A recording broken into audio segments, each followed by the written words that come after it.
So I appreciate that she didn't say anything weird, because people do when it comes to this topic. And no, she just gave the facts, plus 1 point. Why were Viking ships, longships, so special? This was cutting edge technology. Oh, yeah. It really was. So you've got, for a start, you've got the planks, and it's this clinker built style where you have these wooden planks, often oak, for example, sort of overlapping against each other, going up the side of boats. Nice job, And editor. that means that they're very flexible. So you imagine them moving in the water, and they're really going, you know, they can sort of cross the waves in a way that other ships might have not been able to do. They're also flat bottomed, and this is really good because it means they're stable at sea, but they're also able to get into shallow bays, and that might be, for example, when they, you know, come to somewhere for trading, but also that's true of the raiding, that you needed to be able to get into places that you weren't expected. Sure. Then you've got these beautiful sails, and there's some archaeological evidence, there's also sort of written evidence that you have these beautiful sort of striped, coloured patterned sails. Look. And those would have been like amazing, like time consuming to make. For sure. Like it would have taken sort of, you know, the equivalent of its sort of 2 years labour to make one. Well, yeah, I mean, I'm sure they were proud of their own workmanship and craftsmanship, 100%. It's phenomenal. Of these sails, for example, for an individual. Obviously, you're doing it collectively. And when I say an individual, I mean women. So again, without women, there is no Viking Age. There are certainly no Viking ships. But they are special. They are really. Hey, I think you said the sails rather than the ships. I think the ships were built by men. But yeah, sure, I'll give you that. Without the sail, what is it called? The fabric. Vikings navigate. Okay, so a mixture of ways. Part of it seems to be through oral information that's passed between sailors passed down generations. Sure. So you will get, for example, in the Old Norse sagas, you'll have quite protracted descriptions of where an expedition goes and what the land looks like and what direction they go in as they head down the coast and what's there. So there's a lot of oral information being passed.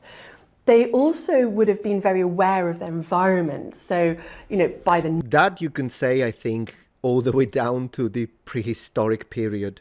I think that's one thing that we lost, as far as I'm concerned, because we drive everywhere, and now we use technology all the time. They are constantly dependent on the Google Maps, for instance. If you just... I don't know anything. Around the area where I live, never mind. I haven't got a clue. But people like in the Stone Age, they must have known like the details of those hooks and places and hidden areas in the forest and recognize or their ability to orientate and find their way, pathfinding and all that. It would have been incredible. Let me see the other sections. So she's got, it should tell me, right? It doesn't tell me because I don't watch the whole video. But anyways, let me see. So we know how to navigate. What's next one? Let's see. Right, were all Vikings raiders? Okay, so if you take the definition of Viking, Vikinger, raider, yeah, Viking means raider, so they are. But, of course, not everyone in the Viking Age is a Viking in that sense. They're not all raiding. And even if you are a raider, you're not going to be doing that all the time. So that's really important to say. Right. Most of the time, you're probably going to be farming. Yeah. And doing other sort of slightly less dramatic things with your time. Occasionally you get people in the Viking Age who are actually called Viking, you know, that's their given name. So you might be called Viking and you've never actually done it. So yes, if you want to stick to the strictest definition, and no if you're talking about the Viking Age as a historical era. What was a Viking? A Viking berserker. Let's go. I love the berserkers. Let's go. If you've ever seen the Lewis chess pieces, and they're sort of from around 1200, so they're quite late in the period we're talking about. My favourite. Oh yeah, the one that is biting the shield. Look, yeah, that's a berserker biting the shield. There is more than one actually doing that. They're these little characters who are holding these big shields and they're biting them. You can see their little front teeth coming over the top, and they've got these like wide eyes. And this is a berserker. And so berserkers work themselves up into this battle fury by biting down on their shields. There's a brilliant story in one of the sagas where there's a berserker who's trying to pick a fight and he's biting down on his shield. And so the person he's about to attack just looks at him rather coolly. I like to think it's sort of Indiana Jones style, kind of raised eyebrow, and just then kicks his shield. Of course, it just goes up into his mouth. And so, but the thing is, Viking berserkers are part legendary.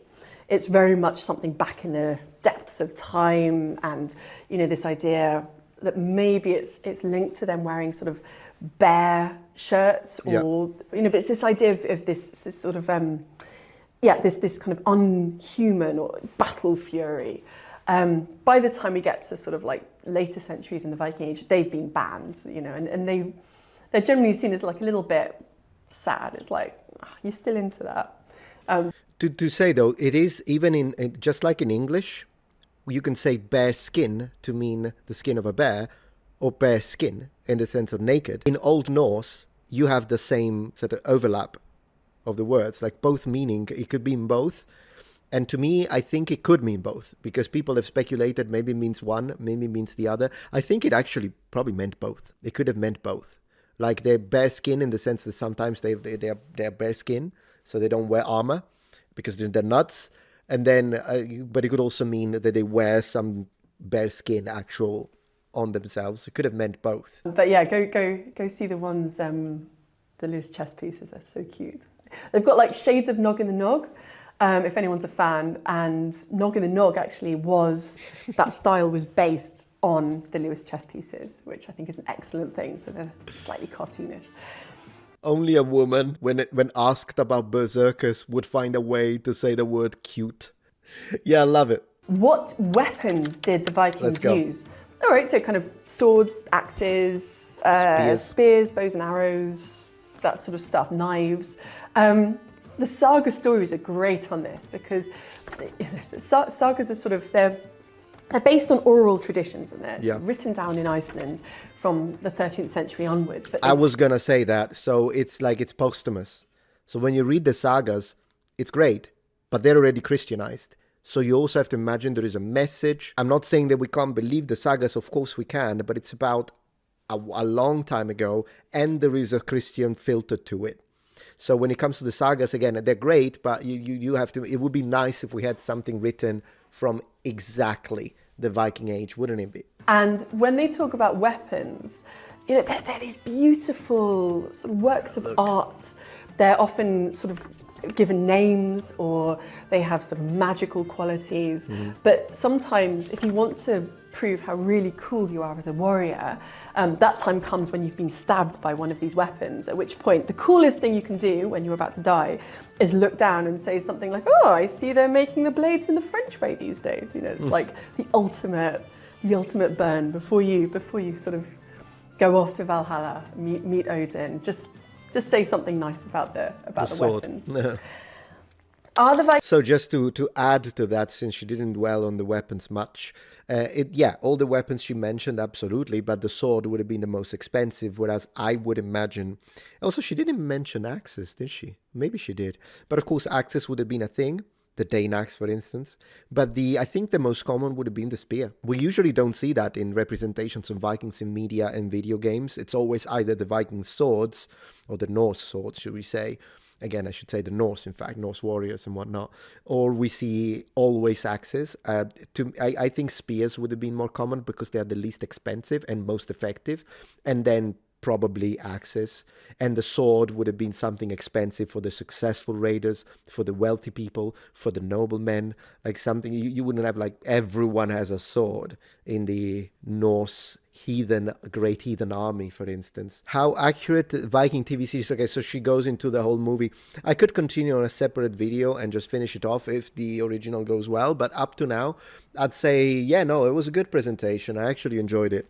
Just wish she could have answered some of the questions that unfortunately it's probably not her fault. So, but pretty good. What did you guys think? I thought it was pretty good. I've seen much worse, let me tell you that much.